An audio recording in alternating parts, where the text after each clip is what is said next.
যে পৃথিবী থেকে মানুষকে শিক্ষা নিতে হয়। পৃথিবী পরিচালনায় আল্লাহর কিছু নীতি থাকে, সুন্নাতুল্লাহ ফি তাদবীরিল আরজ, আল্লাহর নীতি পৃথিবী পরিচালনায়। যেমন আব্দুর রাজ্জাক বিন ইউসুফের নীতি আছে জামিয়া সালাফিয়া পরিচালনায়। তো কেমনে জানবেন যে জামিয়া সালাফিয়া 3 বছর থাকে, 5 বছর থাকে, 10 বছর থাকে? সে অবশ্যই বলতে পারবে আব্দুর রাজ্জাক বিন ইউসুফ এইভাবে জামিয়া সালাফিয়া চালায়, তাই নয় কি? তাহলে আল্লাহ কিভাবে পৃথিবী চালায় এটা কেমনে জানবেন? 1500, 1000, 2000 বছরের ইতিহাস। ইব্রাহিম আলাইসাল্লামের কাহিনী পড়ুন, আদম আলাইসাল্লামের কাহিনী পড়ুন, ইউসুফ আলাইসাল্লামের কাহিনী পড়ুন, মুসা আলাইসাল্লামের কাহিনী পড়ুন। পৃথিবীর সব ইতিহাস যখন আপনার সামনে চলে আসবে তখন আপনি দেখতে পাবেন যে আল্লাহ পৃথিবী কিভাবে চালায়। এটা আল্লাহর পৃথিবী পরিচালনার নীতিগুলো আপনার সামনে স্পষ্ট হয়ে যাবে।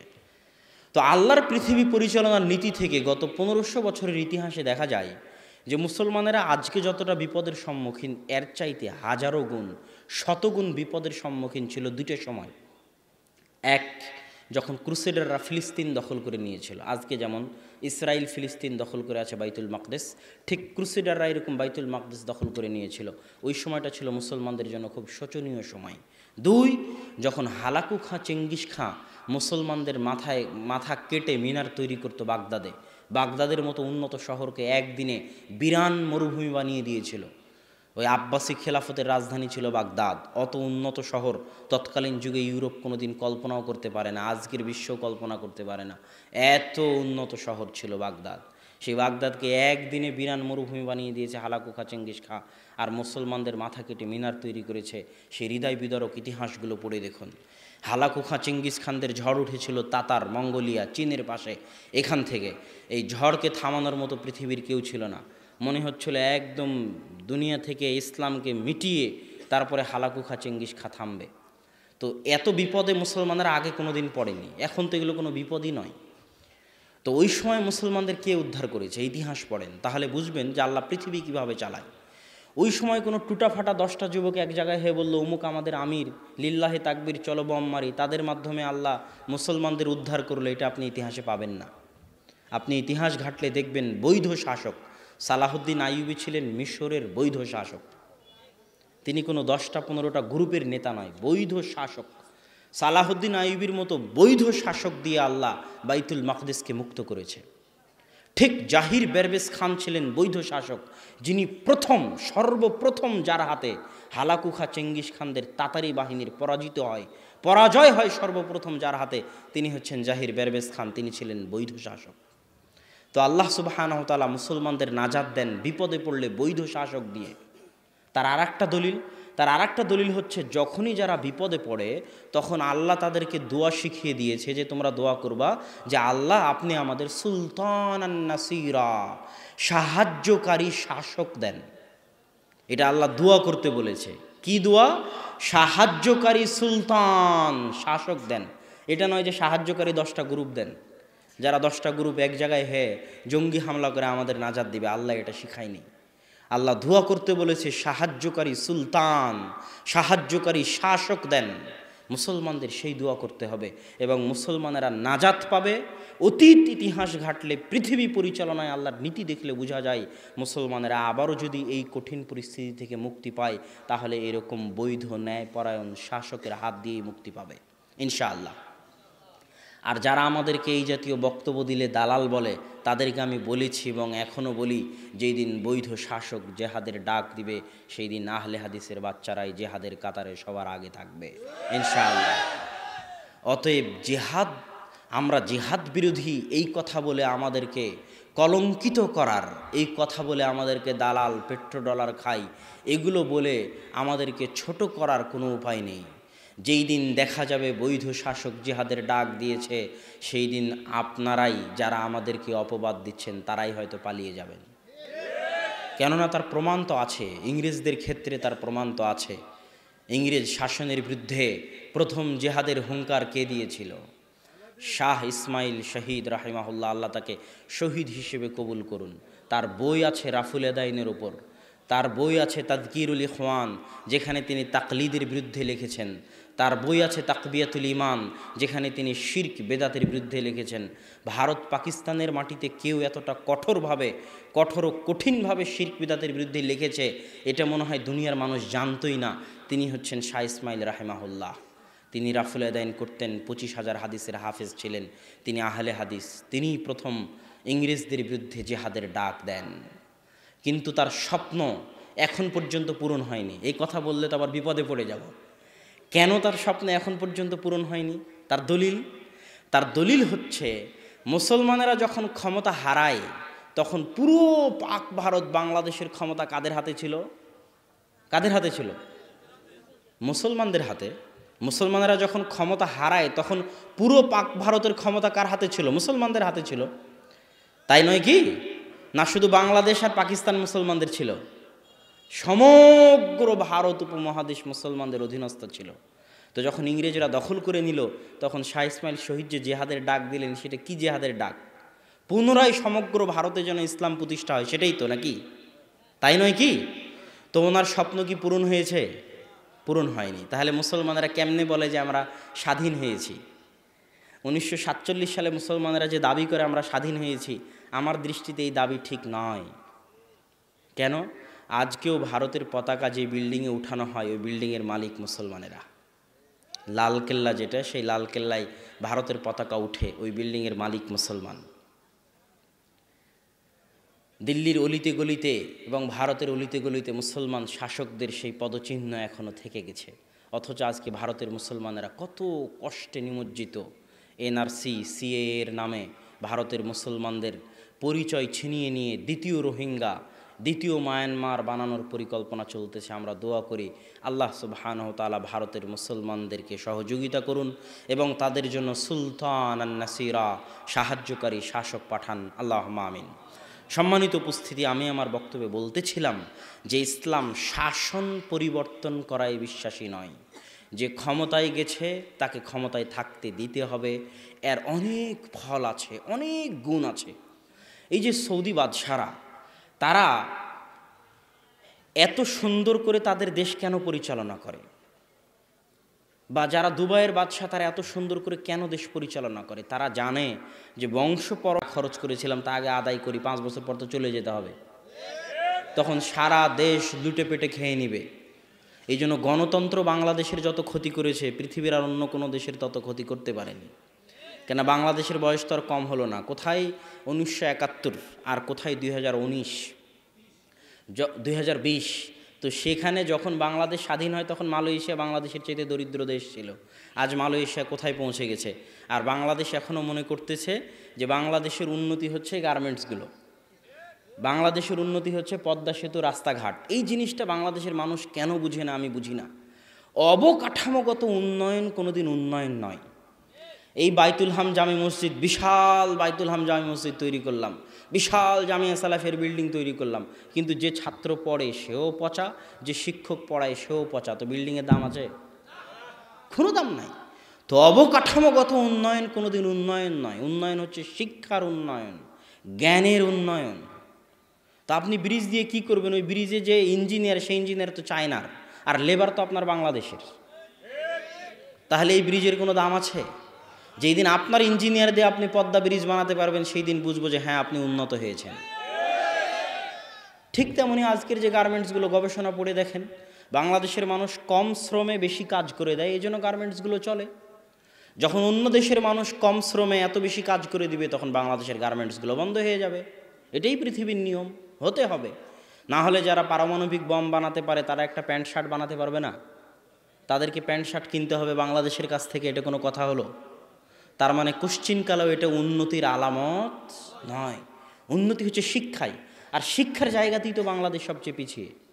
যে বিশ্ববিদ্যালয়গুলো থেকে মানুষ শিক্ষা গ্রহণ করবে, ওই বিশ্ববিদ্যালয়গুলোতে তো সব সন্ত্রাসী, ডাকাত আর চোরেরা পড়ে। আর সন্ত্রাসী, ডাকাত আর চোরেরা পড়ায়, নিয়মিত কোনো দিন ক্লাসে আসে না। বিশ্ববিদ্যালয়ের টিচার আসা নাকি লাগে না, আশ্চর্য। অথচ সৌদি আরবে একজন শিক্ষক, বিশ্ববিদ্যালয়, মদিনা বিশ্ববিদ্যালয়ের শিক্ষক, হাই পর্যায়ের টিচার, হাজার হাজার রিয়াল বেতন, তারপরও 1 মিনিট ক্লাসে আসলে, দেরিতে আসলে আল্লাহকে ভয় করে যে আমার এই টাকাটা কি হালাল হবে, এটার কি আমি জবাব দিতে পারবো? মদিনা ইসলামী বিশ্ববিদ্যালয়ের শিক্ষক। আর বাংলাদেশের বিশ্ববিদ্যালয়ের শিক্ষক মানে ক্লাসে আসা লাগে না। তাহলে এই টাকার হিসাব কিয়ামতের মাঠে কি দিবে? টাকা তো আমার আপনার না তার বাপের? ঢাকা বিশ্ববিদ্যালয়, রাজশাহী বিশ্ববিদ্যালয় চলে কাদের টাকায়? আমার আপনার টাকায়। তাহলে এই যে এই বিশ্ববিদ্যালয়গুলোতে যেখান থেকে মানুষ সঠিক হওয়ার কথা, সেই জায়গাগুলো আজ ধ্বংসের দ্বার প্রান্তে দাঁড়িয়ে আছে। তো সম্মানিত উপস্থিতি, আমরা জঙ্গিদের আলোচনা করছিলাম যে জঙ্গিরা দুইটা জায়গায় পা পিছলে গেছে। এক, তারা কাফের রাষ্ট্রকে, মুসলিম রাষ্ট্রকে কাফের রাষ্ট্র মনে করে। দুই, তারা কবিরা গুনাহগার মুসলমানকে কাফের মনে করে, অথচ কবিরা গুনাহগার মুসলমান কাফের নয়। দলিল, আল্লাহ সুবহানাহু ওয়া তাআলা কবিরা গুনাহগার মুসলমানকে মুমিন বলে ডেকেছেন কোরআনে। আল্লাহ বলছেন, ইয়া আইয়ুহাল্লাযীনা আমানু তুবু ইলাল্লাহ, হে ইমানদারগণ তোমরা তওবা করো। তো তওবা কে করে? সাগিরা গুনাহ যে করে সে তওবা করে? সাগিরা গুনাহ ওযু করলে ক্ষমা হয়ে যায়, এক সালাত থেকে আরেক সালাতের মাঝে ক্ষমা হয়ে যায়, এক জুমা থেকে আরেক জুমার মাঝে ক্ষমা হয়ে যায়, এক রমজান থেকে আরেক রমজানের মাঝে ক্ষমা হয়ে যায়। কিন্তু কাবিরা গুনাহ করলে তওবা করা লাগে। আর আল্লাহ কাবিরা গুনাহগার মুসলিমকে বলতেছে, ইয়া আইয়ুহাল্লাযীনা আমানু, হে ইমানদারগণ, মানে কবিরা গুনাহ করার পরও সে এখনও কি আছে? মুমিন আছে। কথা মনে হয় বুঝাতে পারিনি। শত শত দলিল পেশ করতে পারবো যে কাবিরা গুনাহ করার পরও মানুষ মুমিন থাকে। ওই যে 99 জনকে হত্যা করলো বানি ইসরায়েলের ব্যক্তি, তারপরে 100 জনকে হত্যা করলো, তাকে আল্লাহ জান্নাতে দেয়নি? যদি সে কবিরা গুনাহ করলে যদি কাফের হয়ে যেত, তাহলে কি সে জান্নাতে যেতে পারতো? অসম্ভব। কবিরা গুনাহ করলে মানুষ ফাসেক হয়, পাপিষ্ঠ হয়, পাপাচারী হয়, তাকে তওবা করতে হয়, কিন্তু সে কাফের হয় না। কেননা কবিরা গুনাহ করলে যদি কাফের হয়ে যায়, তাহলে তওবা করবে কি থেকে? তওবা করার তো কোনো রাস্তাই নাই। শাফাত থাকবে কার জন্য? আল্লাহ রাসূল কিয়ামতের মাঠে কার জন্য শাফাত করবে? যদি কবিরা গুনাহ করলে মানুষ কাফের হয়ে যায়, তো কিয়ামতের মাঠে আল্লাহ রাসূল শাফাত করার জন্য কাউকে পাবে না। কিয়ামতের মাঠে শাফাত করার জন্য, আল্লাহর অঞ্জলিতে উঠার জন্য কোনো মানুষ থাকবে না, যদি কাবিরা গুনাহ করলে মানুষ কাফের হয়ে যেত। এরকম হাজারো শত দলিল পেশ করা যাবে যে কাবিরা গুনাহ করলে মানুষ কাফের হয় না। আর যে দলিলগুলো আমরা পেশ করি, এই দলিলগুলো সব ইমাম বুখারী দিয়ে গেছেন। সহিহ বুখারীর কিতাবুল ঈমান খুলেন, প্রথম অধ্যায়গুলোই হচ্ছে কিতাবুল ঈমান। প্রথম থেকে নিয়ে শেষ পর্যন্ত ইমাম বুখারী দলিল দিতে থেকেছেন যে ঈমান কুফর, এর মধ্যে পার্থক্য আছে। কুফরুন দুনা কুফরিন, যে কোরআন এবং হাদিসে কুফুর শব্দ ব্যবহার হলেই কাফের। কোরআন হাদিসে ব্যবহার হয়েছে একজন মুসলমানকে গালি দেওয়া ফাসিকি, আর একজন মুসলমানকে হত্যা করা কুফুরি। তার মানে যে মুসলমানকে হত্যা করবে সে কাফের হয়ে যাবে? কথা বলেন। এটারই উত্তর ইমাম বুখারী সহিহ বুখারীতে দিয়েছে যে কুফরের স্তর আছে। কুফরের স্তর আছে। একটা কুফর, যেই কুফর করলে সে পূর্ণাঙ্গ কাফের হয়ে যাবে, আর একটা কুফর যে গুনাহগার হবে, ফাসেক হবে। এগুলো সব দলিল ইমাম বুখারী রাহিমাহুল্লাহ দিয়ে রেখেছে তার গ্রন্থের মধ্যে। তো সম্মানিত উপস্থিতি, আমরা বলছিলাম তারা কবিরা গুনাহগার মুসলমানকে কাফের মনে করে। এটা হলো তাদের প্রথম বিভ্রান্তি, এবং এটা ভুল কথা, এটা চলবে না। বরং কবিরা গুনাহগার মুসলমানেরা ফাসেক, তারা তওবা করে ইসলামে ফিরে আসতে পারে। শাফাতের হকদার তারাই, আল্লাহর অঞ্জলিতে উঠার হকদার তারাই। তারা যদি তওবা করে, আল্লাহর নিকটে দোয়া করে, তাহলে আল্লাহ সুবহানাহু ওয়া তাআলা তাদেরকে ক্ষমা করে দিবেন। তারা হচ্ছে ফাসেক মুমিন। এখানে আরেকটা বিষয় আপনাকে বলে রাখি, সেটা হচ্ছে কাফের মুসলিম রাষ্ট্রকে কাফের রাষ্ট্র মনে করে। তো রাষ্ট্র কতক্ষণ মুসলিম থাকে? কিভাবে রাষ্ট্র মুসলিম হয়? যে রাষ্ট্রের অধিকাংশ জনগণ মুসলমান, যে রাষ্ট্রে ইসলামী সংস্কৃতির প্রভাব থাকে, যে রাষ্ট্রে ইসলামী হুকুম আহকাম বিধিবিধান মানতে কোনো বাধা নাই, যে রাষ্ট্রের রাষ্ট্রনেতা মুসলমান, নাম কাওয়াস্তে হলেও প্রকাশ্য কাফের নয়, এই রকম যে গুণাবলী যে রাষ্ট্রের মধ্যে পাওয়া যাবে, সেই রাষ্ট্রকে কাফের রাষ্ট্র বলা যাবে না, বরং মুসলিম রাষ্ট্র বলতে হবে। তবে পূর্ণাঙ্গ মুসলিম নয়, ফাসেক মুসলিম রাষ্ট্র। যেমন বাংলাদেশ, পাকিস্তান, এগুলো কি মুসলিম রাষ্ট্র? ফাসেক মুসলিম রাষ্ট্র। এগুলোকে সংশোধন করার চেষ্টা করতে হবে। এগুলোর বিরুদ্ধে বিদ্রোহ করে মুসলমানদের রক্ত, মাল, সম্পদ ধ্বংস করার চেষ্টা করা যাবে না। এখানে আরও একটা কথা আপনাকে বলে রাখি, যে কাফের হলেই যে তাকে হত্যা করতে হবে তা কিন্তু নয়। কাফের হলেই কি হত্যা করতে হবে নাকি?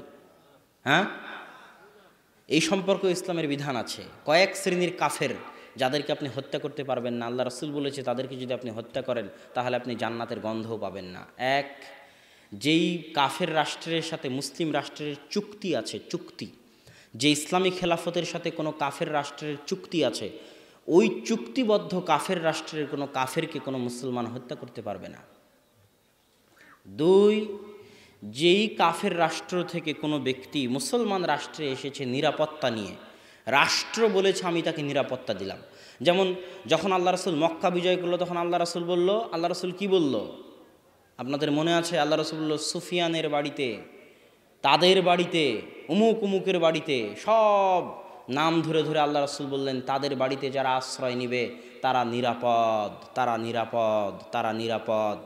মানে রাষ্ট্র তাদেরকে কি দিয়ে দিল? নিরাপত্তা দিল। এখন আল্লাহর রাসূলের অধীনস্থ কোনো ব্যক্তি তাদের গায়ে হাত উঠাতে পারবে না। ঠিক যখন কোনো কাফের কোনো মুসলিম রাষ্ট্রে ঢুকবে, মুসলিম রাষ্ট্র তাকে ভিসা দিয়েছে। ভিসা দেওয়া মানে কি দেওয়া? নিরাপত্তা দেওয়া। তো যে ভিসা নিয়ে এসেছে তাকে আপনি হত্যা করতে পারবেন না, কেননা মুসলিম রাষ্ট্র তাকে নিরাপত্তা দিয়েছে। তাকে নিরাপত্তা দেওয়া আপনার জিম্মেদারি। আপনার সরকার তাকে নিরাপত্তা দেওয়ার ওয়াদা করেছে, তাকে নিরাপত্তা দেওয়া আপনার জিম্মেদারি। যদি আপনি তাকে হত্যা করেন, আপনি জান্নাতের গন্ধ পাবেন না, আল্লাহ রাসূলের হাদিস। 3, যে কাফের মুসলিম রাষ্ট্রে বসবাস করে জিজিয়া দিয়ে, কর দিয়ে যে কাফের মুসলিম রাষ্ট্রে বসবাস করে তার রক্ত হারাম, তাকে আপনি হত্যা করতে পারবেন না। শুধু তাই নয়, এমনকি যুদ্ধরত অবস্থায় যে দেশের সাথে যুদ্ধ চলতেছে তাকে বলা হয় দারুল হারব আর দারুল ইসলাম। দারুল ইসলাম আর দারুল হারবে যুদ্ধ চলতেছে। তো যে দেশের সাথে যুদ্ধ চলতেছে ইসলামিক খেলাফতের, ওই দেশেরও নারী, শিশু, বয়োবৃদ্ধ যারা যুদ্ধের মাঠে আসেনি, তারা কাফের হওয়ার পরও আপনি তাদেরকে হত্যা করতে পারবেন না। এটা ইসলামের নিয়ম। তো সম্মানিত উপস্থিতি, ইসলাম মানে, ইসলামের চেহারাকে আজ জঙ্গিরা বিকৃত করে ফেলেছে। যেখানে সেখানে আমেরিকা সহ বিভিন্ন দেশে বোমা হামলা করে মনে করতেছে যে না, এটা ইসলামে জায়েজ। জি না, ইসলামে শুধু রাষ্ট্রের অধীনে জিহাদ জায়েজ। রাষ্ট্র ক্ষমতা ছাড়া কিছু কিছু ইবাদত আছে যেগুলো ইসলামে চলে না। যেমন হজ রাষ্ট্র ক্ষমতা ছাড়া চলে না।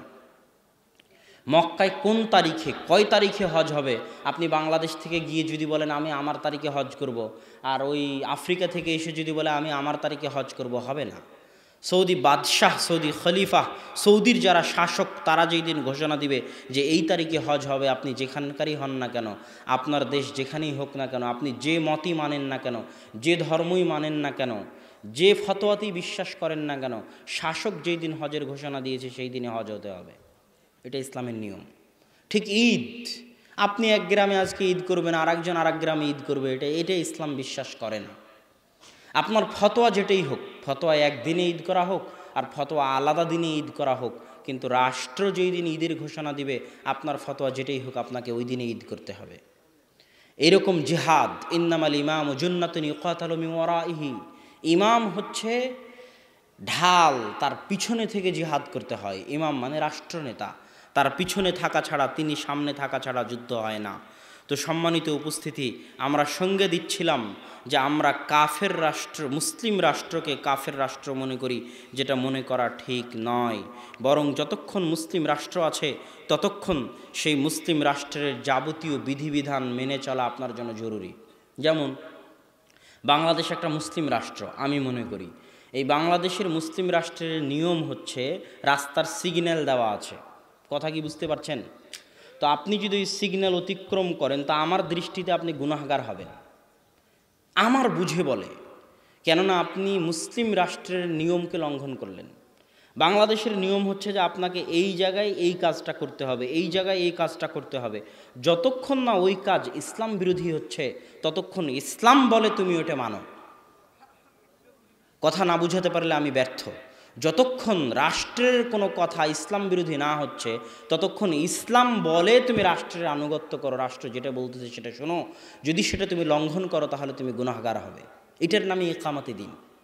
ইকামতে দিন মানে রাস্তাঘাট বন্ধ করে দিয়ে, রাষ্ট্রের বিরুদ্ধে বিদ্রোহ করে, রাষ্ট্রের মাল সম্পদ, ধন সম্পদ নষ্ট করে। বাংলাদেশের সম্পদ কার সম্পদ? আমাদের সম্পদ। কথা বুঝেননি? বাংলাদেশের সম্পদ আমাদের সম্পদ। তা আমি মিছিল মিটিং করে, জ্বালাও পোড়াও করে, হরতাল করে বাংলাদেশের সম্পদকে নষ্ট করতেছি, মানে আমার ক্ষতি করতেছি। আমি ফতোয়া দিয়ে, কাফের ফতোয়া দিয়ে বাংলাদেশের পুলিশ, আর্মি, র্যাবকে হত্যা করতেছি, মানে আমি আমার দেশের ক্ষতি করতেছি। এটা বুঝতে হবে। আমি ইসলামের ক্ষতি করতেছি, এটা বুঝতে হবে। কেননা প্রকারান্তরে এটা হচ্ছে ফাসেক মুসলিম রাষ্ট্র হলেও কাফের রাষ্ট্র নয়। অতএব এই ফাসেক মুসলিম রাষ্ট্রের প্রত্যেক জিনিস, একটা টাকাও আমানতের সাথে হেফাজত করা প্রত্যেক মুসলমানের দায়িত্ব। আপনি রাষ্ট্র ক্ষমতায় আছেন, OC, DC, SP, commissioner, chairman, মন্ত্রী, জনগণের টাকা আপনার হাতে আছে। ইসলাম বলতেছে ওই টাকার হেফাজত করতে হবে। ক্ষতি করলে কিয়ামতের মাঠে জবাব দিতে হবে, আপনি একটা মুসলিম রাষ্ট্রের ক্ষতি করেছেন, ধ্বংস করেছেন। সম্মানিত উপস্থিতি, এই জন্য আমি আপনাদের সামনে বলতেছিলাম যে একামতে দিনের সঠিক অর্থ আমরা বুঝি না। একামতে দিনের সঠিক অর্থ বুঝতে গেলে আপনাকে বুঝতে হবে একামতে সালাত কাকে বলে। একামতে সালাত মানে কি ডাঙ্গিপাড়ার সব মানুষকে আজ সকালে গিয়ে ফজরের সময় পিটিয়ে মসজিদে নিয়ে আসবে, এর নাম একামতে সালাত। এখন ডাঙ্গিপাড়ার সব মানুষকে পিটিয়ে মসজিদে নিয়ে আসলাম, কেউ রুকু করাও জানে না, সূরা ফাতিহাও জানে না, ওযু করাও জানে না, তাহলে একামতে সালাত হলো না? হলো না। একামতে সালাত হলো না। একামতে সালাত মানে আমি নিজে যদি আমার মধ্যে একামতে সালাত করতে চাই, তার মানে সালাতের যাবতীয় হুকুম আহকাম বিধিবিধান মেনে যেভাবে ওযু করার সেভাবে ওযু করে, যেভাবে সালাত আদায় করার সেভাবে সালাত আদায় করে যদি আমি নিয়মিত 5 ওয়াক্ত সালাত আদায় করি, তাহলে আমি আমার মধ্যে কি করলাম? জোরে কথা বলেন, কি করলাম? একামতে সালাত করলাম। এটা হচ্ছে ঠিক একামতে দিন। তার মানে একামতে দিন মানে আরেকজনকে পিটিয়ে দিন মানাতে হবে তা না। একামতে দিন মানে আমার নিজের মধ্যে জন্ম থেকে মৃত্যু পর্যন্ত, পায়ের পাতা থেকে মাথার চাঁদি পর্যন্ত আমি ইসলামের যাবতীয় বিধিবিধান মানতেছি কিনা, যদি মানি তাহলে আমি আমার মধ্যে একামতে দিন করলাম। যদি আমার পরিবারকে মানাতে পারি তাহলে আমার পরিবারের মধ্যে একামতে দিন করলাম। এটা হচ্ছে একামতে দিন। নিজে মানার নাম হচ্ছে একামতে দিন, আর একজনকে জোর করে মানানোর নাম একামতে দিন নয়। সম্মানিত উপস্থিতি, সুতরাং একামতে দিনের আমাদেরকে ভুল ব্যাখ্যা বোঝানো হয়েছে। এখানে আরও একটা কথা আমি আপনাদেরকে বলে রাখি, সেটা হচ্ছে যে ইসলামের আরও একটা নিয়ম, আপনি বিচারপতি ছাড়া, বিচার ব্যবস্থা ছাড়া কাউকে হত্যা করতে পারবেন না। আর বিচার ব্যবস্থা যদি কাউকে হত্যা করেও তাহলে সে কাফের, এটাও নয়। যেমন ইসলামের নিয়ম হচ্ছে কেউ যদি বিবাহিত অবস্থায় জেনা করে তাকে হত্যা করতে হবে, তো যে বিবাহিত অবস্থায় জেনা করেছে সে কি কাফের হয়ে গেছে?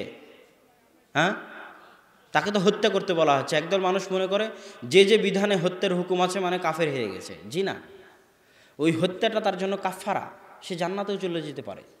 যে আরেকজন মুসলমানকে হত্যা করেছে তাকে হত্যা করতে হবে তার মানে সে কাফের হয়ে গেছে তা নয়।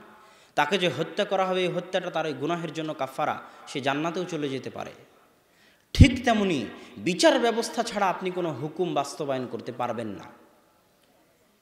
যেমন ক্রিমিনাল ল, পৃথিবীতে যতগুলো রাষ্ট্র আছে, মুসলিম রাষ্ট্র আছে প্রায় 57-58টা মুসলিম রাষ্ট্র, সব মুসলিম রাষ্ট্রে ইসলামের পারিবারিক নিয়ম, ইসলামের সামাজিক নিয়মগুলো রাষ্ট্রীয়ভাবে মানা হয়। ইসলামের পারিবারিক আইন মানে বাপ মারা গেলে কত শতক আপনি জমি পাবেন, আপনার ভাই বোন কত শতক জমি পাবে, এটা কে বলে দিয়েছে? ইসলাম বলে দিয়েছে। ওটাই কিন্তু মুসলিম দেশগুলোতে মানা হয়, ওটাকে বলা হয় ফ্যামিলি ল, পারিবারিক আইন। তো ইসলামের পারিবারিক আইন রাষ্ট্রীয়ভাবেই মানা হয়। যেমন বাংলাদেশের সরকার আপনাকে হজের জন্য সহযোগিতা করে না? করে না? করে না? করে না? করে। বাংলাদেশের সরকার আপনার ঈদ বাস্তবায়ন করতে সহযোগিতা করে না? করে না? করে। তাহলে ইসলামের যেগুলো সামাজিক বিধিবিধান আছে, ইসলামের যেগুলো পারিবারিক বিধিবিধান আছে, সেগুলো প্রায় অধিকাংশ মুসলিম রাষ্ট্র মানে, রাষ্ট্রীয়ভাবে মানে। রাষ্ট্রগুলো কি মানে না? ইসলামের ক্রিমিনাল ল মানে না। অপরাধ সংক্রান্ত ইসলামের যে বিধিবিধানগুলো আছে এগুলো কোনো রাষ্ট্র মানে না, সৌদি ছাড়া। অপরাধ সংক্রান্ত কী আছে? চুরি করলে হাত কাটতে হবে, কেউ যদি মদ পান করে তাহলে 40 লাঠি 80 লাঠি পিটাতে হবে, কেউ যদি জেনা করে তাকে রজম করতে হবে, অবিবাহিত হলে 100 লাঠি পিটাতে হবে, দেশ থেকে তাড়াতে হবে। এই যে অপরাধ সংক্রান্ত যে আইনগুলো আছে এগুলো কোনো মুসলিম রাষ্ট্র, অধিকাংশ মুসলিম রাষ্ট্র মানে না। তো এখন আপনি কি জোর করে এই অপরাধ সংক্রান্ত বিধিবিধানগুলো বাস্তবায়ন করবেন? হ্যাঁ, এটার উত্তর কি? এটার দলিল কি? এটার দলিল হচ্ছে স্বয়ং খলিফা ওমর যদি কাউকে নিজে চোখে জেনা করতে দেখে তো খলিফা ওমর তার ওপর জেনার হদ কায়েম করতে পারবে না সাক্ষী ছাড়া। এটা ইসলামের নিয়ম। খলিফা ওমর শাসক, ক্ষমতায় আছে, স্বচক্ষে দেখতেছে জেনা করতে, কিন্তু তিনি হদ কায়েম করতে পারবেন না। বিচারক লাগবে, সাক্ষী লাগবে, সাক্ষী আসবে, সাক্ষীরা সাক্ষী দিবে, বিচারক বিচার শোনাবে, তারপরে হদ কায়েম হবে। এটা ইসলামের নিয়ম। এটা কিন্তু আমরা জানি না, আমাদের দেশের মানুষজন জানে না। কিতাবুল ইমারাহ, কিতাবুল ইমারার যে হাদিসগুলো আছে এই হাদিসগুলো যদি বাংলাদেশে পড়া হয়, কিতাবুল ইমারার হাদিসগুলো বাংলাদেশে দুইভাবে বিকৃত হয়ে গেছে। সহি মুসলিম খুলবেন, সহি মুসলিম খুলে কিতাবুল ইমারা বের করবেন। কিতাবুল ইমারার যে হাদিসগুলো আছে এগুলো বাংলাদেশে দুইভাবে বিকৃত হয়ে গেছে। এক, কিতাবুল ইমারার সব হাদিস নিয়ে চলে গেছে দল আর সংগঠন, বাংলাদেশের যত দল আছে, সেটা তাবলিগ জামাত হোক, জামাত ইসলাম হোক, হাস্যকর ব্যাপার যে কিতাবুল ইমারার সব হাদিস দল নিয়ে চলে গেছে। দলের আমির তো কিতাবুল ইমারাতে যে হাদিসগুলো আছে তার হাদিসগুলো ওর জায়গায় গিয়ে ফিট করা হয়, জামাতের যে হাদিসগুলো আছে সেগুলো দলের সাথে গিয়ে ফিট করা হয়। এটা গেল কিতাবুল ইমারার উপর প্রথম জুলুম। দ্বিতীয় জুলুম হলো কিতাবুল ইমারার হাদিসগুলো মূলত রাষ্ট্রনেতার সাথে সম্পৃক্ত, অথচ রাষ্ট্রনেতার সাথে কেউ কিতাবুল ইমারার হাদিস পড়ে না, সব শুধু দলনেতার সাথে কিতাবুল ইমারার হাদিস আর জামাতের হাদিস। অথচ জামাত মানে রাষ্ট্রের সাথে থাকা, আর আমির মানে রাষ্ট্রের আমির। আমির শব্দটা কি বলে ওর নাম, ইসলামের ইতিহাসে আমির শব্দটা কোনোদিন রাষ্ট্রনেতার বাইরে ব্যবহার হয়েছে এটা পাওয়া যায় না। গত 100, 150, 200 বছর আগে রাষ্ট্রনেতার বাইরে ব্যবহার হয়েছে এটা পাওয়া যায় না। এখনও মদিনার আমির আছে, মক্কার আমির আছে। আমার উস্তাদ মুফতি ইউসুফ তাওয়ালি দারুল উলুম দেওবন্দের শিক্ষক, তিনি তাবলিগ জামাতের আমিরকে লক্ষ্য করে বলতেন, তাবলিগ জামাতের আমিরকে লক্ষ্য করে বলতেন যে আপনি কেউ চুরি করলে হাত কাটতে পারেন না, কেউ জেনা করলে রজম করতে পারেন না, কেউ অপরাধ করলে গ্রেফতার করতে পারেন না, তাহলে আপনি কিসের আমির? কেননা আমির মানে হচ্ছে ক্ষমতা। চুরি করলে হাত কাটতে পারতে হবে, সে আমির। আর যদি না পারে তাহলে সে শায়েখ হতে পারে, মুফতি হতে পারে, আলেম হতে পারে, অনুসরণীয় ব্যক্তিত্ব হতে পারে, কিন্তু আমির হতে পারবে না। এটা ইসলামের পরিভাষাগত ব্যাপার। ঠিক জামাতের ব্যাপারটা ওই রকমই। জামাত, আল্লাহ রাসূল কত কঠিন কথা বলতেছে জামাতের বিষয়ে, যে তাদেরকে হত্যা করো যারা জামাত থেকে বের হয়ে যায়। আল্লাহ রাসূল বলতেছে কেউ যদি জামাত থেকে বের হয়ে যায় সে ইসলাম থেকে বের হয়ে গেল। কত কঠিন কথা। অথচ আমি যদি তাবলিগ জামাত ছেড়ে দিই তাহলে কি আমি ইসলাম থেকে বের হয়ে যাব? তাহলে তার মানে জামাত মানে দল নয়। জামাত মানে তাহলে কি?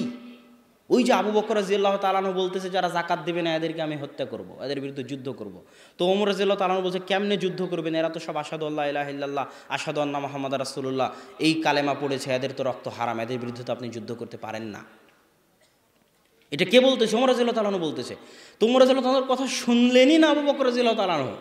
আবু বকর রাদিয়াল্লাহু তাআলার ওই বাক্য কত কঠোর কঠিন সেটা আব্বুর যাকাতের বক্তব্যে শুনিয়েন, যে কত কঠোর কঠিন। যে লাউ মানাউনি কালান ইউদ্দুনাহু ইলা রাসূলিল্লাহ, ওমর শুনে রাখো, যারা আল্লাহর রাসূলের যুগে যাকাত দিতে আসতো, যাকাত দিতে এসে গরু ছাগল উটের সাথে গরু ছাগল উটের দড়িও দিয়ে যেত। আজ আমি আবু বকর আমার যুগে যাকাত দিতে এসে যদি গরু ছাগল উট দিয়ে যায় আর গরু ছাগল উটের দড়ি না দিয়ে যায়, শুনে রাখো ওমর যারা আল্লাহ রাসূলের যুগে ওসর দিতে এসে খেজুর গম ধান চাল দিয়েছে, খেজুর গম ধান চালের বস্তাও রেখে দিয়ে গিয়েছে, আর আমি আবু বকর আমার যুগে খেজুর ঢেলে দিয়ে বস্তা নিয়ে যেতে চাই, তাহলে আমি আবু বকর ওই দড়ি ওই বস্তার জন্য যুদ্ধ চালিয়ে যাব, হয় মরব না হয় মারব। তাহলে এরা তো সব মুসলমান, তো মুসলমানদেরকে আবু বকর রাদিয়াল্লাহু তাআলা কেন মারতে চাইলেন? দলিল, এরা জামাত থেকে বের হয়ে গেছে। কথা কি বুঝলেন? রাষ্ট্রনেতার আদেশ, বৈধ খলিফার আদেশ, বৈধ খলিফার নির্দেশকে অমান্য করে তার বিরুদ্ধে বিদ্রোহ করেছে, তার মানে জামাত থেকে বের হয়ে গেছে। এদেরকে এখন রাষ্ট্রনেতা হত্যা করতে পারে, ফাঁসি ঝুলিয়ে দিতে পারে, এটা তার জন্য জায়েজ। তার মানে জামাত মানে হচ্ছে রাষ্ট্র, খেলাফা, তার সাথে সম্পৃক্ত থাকা। জামাতের আরেকটা অর্থ হচ্ছে মসজিদের জামাতের সাথে সম্পৃক্ত থাকা। মসজিদের জামাতের সাথে যদি কোনো মুসলমান সম্পৃক্ত না থাকে তাহলে সে জামাতবদ্ধ থাকলো না, এটা ছোট জামাত। এটা হচ্ছে জামাতবদ্ধ জীবনযাপনের অংশ। ইসলাম একটা সংগঠনের মতো। ইসলামের নেতা মুহাম্মদ সাল্লাল্লাহু আলাইহি ওয়াসাল্লাম, ইসলামে মাসিক কিয়ানত দিতে হয়, ইসলামে বাৎসরিক কিয়ানত দিতে হয়, সেটা যাকাত দিতে বাধ্য। আর সারাদিন যত ইয়ানত দিবেন, যত দান করবেন, এটা ঐচ্ছিক। ইসলামের বাৎসরিক সম্মেলন আছে, যেমন তাবলিগ জামাতের আছে টঙ্গীতে, সেটা হচ্ছে হজ, যেতে বাধ্য যদি ক্ষমতা থাকে। ইসলামের প্রশিক্ষণ কর্মশালা আছে অন্যান্য সংগঠনের মতো, সেটা সিয়াম, 1 মাসের প্রশিক্ষণ কর্মশালা। ঠিক ইসলামের শাখা অফিস আছে, যেমন অন্য সংগঠনের আছে। মসজিদ হচ্ছে ইসলামের শাখা অফিস। যারা ইসলাম নামক সংগঠনের সদস্য থাকতে চায় দিনে 5 বার তাদেরকে মসজিদে হাজিরা দিতে হবে। হাজিরা না দিলে ইসলামের জামাত থেকে, মুসলমানদের জামাত থেকে সে বের হয়ে যাবে। এর নাম হচ্ছে জামাত, আর এর নাম হচ্ছে কিতাবুল ইমারা। কিতাবুল ইমারার হাদিসগুলো পড়েন, সব রাষ্ট্রনেতার সাথে সম্পৃক্ত। আল্লাহ রাসূল বলছে সে মারুক পিটুক তার তোমরা আনুগত্য করো। তো সম্মানিত উপস্থিতি, এখানে আরও একটা কথা বলি, যেটা বলছিলাম যে বিচার ব্যবস্থা ছাড়া আপনি কোনো বিধান বাস্তবায়ন করতে পারবেন না, স্বয়ং ওমর রাদিয়াল্লাহু তাআলা আনহু পারবেন না। এটা তো আমাদের দেশের মানুষরা জানে না। আরও একটা কথা বলি, জোরপূর্বক রাষ্ট্র ক্ষমতা দখল করতে হবে কি না? জোরপূর্বক জি না। কেন? আল্লাহ সুবহানাহু ওয়া তাআলা আপনার উপর যাকাত ফরজ করেছে। কখন? যখন আপনি নিসাব পরিমাণ সম্পদের মালিক হবেন তখন। তো আপনি নিসাব পরিমাণ সম্পদের মালিক হননি মানে আপনাকে জাকাত দেওয়া লাগবে না। তো আপনি এখন ভাবতেছেন আমার তো জাকাত দেওয়া হচ্ছে না, তো জোর করে চুরি করে বাটপারি করে ডাকাতি করে নিসাব পরিমাণ সম্পদের মালিক হই তারপরে জাকাত দিব, এটা কি চলবে? চলবে না। তো যেমন জোর করে অন্যায়ভাবে জাকাত নিজের উপর ফরজ করার জন্য জোর করে আপনি চুরি করে ডাকাতি করে জাকাত নিজের উপর ফরজ করবেন, এটা নয়। ঠিক তেমন রাষ্ট্রের ইসলাম যে যেখানে ক্ষমতায় আছে সারা মুসলিম বিশ্বে, আজকে বাংলাদেশের প্রধানমন্ত্রী শেখ হাসিনা থেকে শুরু করে পাকিস্তানের প্রধানমন্ত্রী ইমরান খান থেকে শুরু করে সৌদির বাদশাহ থেকে শুরু করে সকলের উপর যে যেখানে ক্ষমতায় আছে সকলের উপর ফরজ, সকলের উপর ফরজ, সকলের উপর ফরজ যে তারা নিজ নিজ দেশে ইসলামের বিধিবিধান বাস্তবায়ন করবে। যদি না করে তাদেরকে কিয়ামতের মাঠে আল্লাহর সামনে জবাব দিতে হবে। কিন্তু এটা আমার দায়িত্ব নয়, আমার উপর এখনো ফরজ হয়নি। কোনোদিন যদি আমার উপর চলে আসে রাষ্ট্র ক্ষমতা তাহলে তখন আমার উপর ফরজ হবে। কথা মনে হয় বুঝাতে পারিনি। যে যেখানে রাষ্ট্র ক্ষমতায় আছে তার রাষ্ট্রে ইসলাম কায়েম করা তার উপর ফরজ। আমায় এখনো রাষ্ট্র ক্ষমতায় যায়নি মানে আমার উপর ফরজ নয়। আর জোর করে নিজের উপর ফরজ চাপিয়ে নিব, মারামারি করে গন্ডগোল করে হরতাল করে ভোট দিয়ে অস্ত্র দিয়ে নিজের উপর ফরজ চাপিয়ে নিব, এটা সালাফে সালেহিনের পদ্ধতি নয়। এটা আহমদ বিন হাম্বল, ইবনে তাইমিয়া, মুজাদ্দিদে আলফেসানি তাদের পদ্ধতি নয়। অতএব এই পদ্ধতি থেকে বেরিয়ে আসতে হবে। সম্মানিত উপস্থিতি, আমরা যে আলোচনা করছিলাম এই আলোচনার সারমর্ম ছিল দুইটা বিষয়। এক, কবিরা গুনাহগার মুসলমানকে কাফের মনে করে জঙ্গিরা। দুই, জঙ্গিরা মনে করে মুসলিম রাষ্ট্রকে কাফের রাষ্ট্র। এই দুই চিন্তা থেকে বের হয়ে আসতে হবে। বের হয়ে এসে সংশোধনের মাধ্যমে, দাওয়াতের মাধ্যমে রাষ্ট্রে দেশে পরিবর্তন আনার চেষ্টা করতে হবে। আল্লাহ সুবহানাহু তাআলা আমাদেরকে সেই তৌফিক দান করুক, আল্লাহুম্মা আমিন।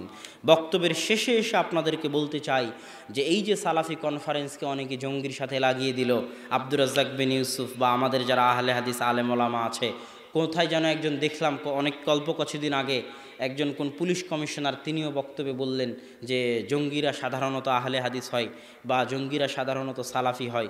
তো এই কথার ক্ষেত্রে আমি একটা কথা বলতে চাই, যদিও ঘুমন্ত পরিবেশ এই জন্য সেইভাবে কথার মধ্যে আসতেছে না ওভাবে, কিন্তু একটা কথা যেটা বলতে চাই বাংলাদেশের সরকারকে, উপস্থিত প্রশাসনকে, উপস্থিত গোয়েন্দা বিভাগকে, যারা এখানে গোয়েন্দা বিভাগের লোকেরা আছেন, যেহেতু এই সালাফি কনফারেন্সকে নিয়ে গত 1 সপ্তাহ 10 দিন যাবৎ অনেক দৌড়ঝাঁপ, বিশাল ঝড়ঝাপটার মধ্যে দিয়ে যেতে হয়েছে। গোয়েন্দা, সাংবাদিক, পুলিশ, থানা, এসপি, ডিসি, ওসি সকলের দরবার দিয়ে, সকলের দুয়ার দিয়ে পার হতে হয়েছে। তো সেই ক্ষেত্রে এটার উপর প্রশাসনের চোখ আছে, গোয়েন্দা বিভাগের চোখ আছে, প্রশাসনের লোকের চোখ আছে। তাদেরকে উদ্দেশ্য করে বলতে চাই, আপনারা যদি কোনোদিন বাংলাদেশ থেকে জঙ্গিবাদকে সম্পূর্ণরূপে নির্মূল করতে চান, পরিপূর্ণরূপে নির্মূল করতে চান, ফাঁসি দিয়ে জেলখানায় বন্দি করে জঙ্গিবাদকে নির্মূল করা যাবে না। এটা সম্ভব নয়। জঙ্গিবাদ তাদের মাথায় ঢুকিয়ে আছে, তাদের মাথায় বাতিল চিন্তা, বাতিল আকিদা আছে। যতক্ষণ না তাদের মাথা থেকে বাতিল চিন্তা, বাতিল আকিদা বের করা যাবে, ততক্ষণ জোরপূর্বক চাপিয়ে, জোরপূর্বক জেলখানায় বন্দি করে, জোরপূর্বক ফাঁসি দিয়ে স্থায়ীভাবে জঙ্গিবাদকে ধ্বংস করা যাবে না। আপনারা যদি কোনো দিন চান, আমি আপনাদের চ্যালেঞ্জ দিয়ে বলতে পারি, আহলে হাদিস সালাফিরা তো জঙ্গি নয়। মাননীয় প্রধানমন্ত্রী থেকে শুরু করে প্রশাসনকে বলতে চাই, আপনারা যদি কোনো দিন কল্পনা করেন বাংলাদেশের মাটি থেকে জঙ্গিবাদকে চিরস্থায়ীভাবে নির্মূল করবেন, তাহলে আহলে হাদিস আলেমদেরকে ডেকে এই সমস্ত জঙ্গিদের মাঝে দাওয়াতি কাজ করার সুযোগ করে দিন। ইনশাআল্লাহ আহলে হাদিস আলেমদের সুযোগ দিলে, আহলে হাদিস আলেমদের রাষ্ট্রীয়ভাবে বাইতুল মোকাররম থেকে টিভি চ্যানেলগুলো থেকে শুরু করে যাদের মধ্যে জঙ্গি আকিদা আছে তাদের মাঝে সারা দেশব্যাপী প্রোগ্রাম করার, আলোচনা করার, তাদের মিডিয়ার মাধ্যমে তাদের বক্তব্য দেওয়ার সুযোগ করে দিলে সর্বক্ষেত্রে ইনশাআল্লাহ বাংলাদেশের মাটিতে আহলে হাদিসরাই পারবে এই জঙ্গিবাদ, সন্ত্রাসবাদের চিন্তাকে বাংলাদেশের মাটি থেকে চিরতরে নির্মূল করে দিতে ইনশাআল্লাহ। এই গ্যারেন্টি, এই চ্যালেঞ্জ আমি দিতে পারি। অতএব আহলে হাদিসদেরকে জঙ্গি, সালাফিদেরকে, সালাফি কনফারেন্সকে জঙ্গি মনে না করে আমাদের এই দালিলিক আলোচনাগুলো শুনুন, শুনে আমাদেরকে সুযোগ দিন। আমরা জঙ্গি তো নই, আপনার দেশ থেকে জঙ্গি আমরাই মুক্ত করতে পারবো। সেই দলিল, সেই জ্ঞান, সেই বক্তব্য, সেই আওয়াজ, সেই লেখনী আমাদের আছে ইনশাআল্লাহ। অতএব আমাদেরকে এটার সাথে সম্পৃক্ত না করে বরং আমাদেরকে গনিমত হিসেবে কাজে লাগানোর, বাংলাদেশকে শান্তি ও নিরাপত্তাপূর্ণ উন্নত রাষ্ট্রে পরিণত করার ক্ষেত্রে আমাদের সহযোগিতা গ্রহণের জন্য আবেদন জানাই। আর সালাফি কনফারেন্স ইনশাআল্লাহ, আমি গতকাল হয়তো কিছু কথা বলেছিলাম সালাফি কনফারেন্স নিয়ে, আজ আর বলতে চাই না। আজ এতটুকুই বলবো যে আল্লাহ সুবহানাহু তাআলা যাদের অন্তরে সালাফি কনফারেন্স নিয়ে সংকীর্ণতা আছে, আপনি তাদের অন্তরকে প্রশস্ত করে দিন, আমিন। এবং আমি আশা করব অন্তরের অন্তরস্থল থেকে আমাদের যদি কোনো ভুল ত্রুটি হয়ে থাকে ক্ষমা সুন্দর দৃষ্টিতে দেখবেন। সকলকে যারা যেখানে বক্তব্য শুনতেছে এই সালাফি কনফারেন্স আয়োজন করতে গিয়ে আমাদের দ্বারা যদি কোনো ভুল ত্রুটি হয়ে থাকে ক্ষমা সুন্দর দৃষ্টিতে দেখবেন। আর আমরা অনুরোধ করব, এবার যদি না পারেননি কোনো সমস্যা নাই, আগামী বছর সালাফি কনফারেন্সে আসুন, সালাফি কনফারেন্স আয়োজন করতে সহযোগিতা করুন ইনশাআল্লাহ। এটি একটি নেকির কাজ। জামিয়া সালাফিয়ার মাধ্যমে, সালাফি কনফারেন্সের মাধ্যমে বাংলাদেশের মাটিতে সালাফি আন্দোলন গতি পাবে, বিস্তার লাভ করবে ইনশাআল্লাহ। এই আশা ব্যক্ত করে আজকের সংক্ষিপ্ত বক্তব্য এখানেই শেষ করতেছি। ওয়া আখিরু দাওয়ানা আনিল হামদুলিল্লাহি রাব্বিল আলামিন। আসসালামু আলাইকুম ওয়া রাহমাতুল্লাহি ওয়া বারাকাতুহু।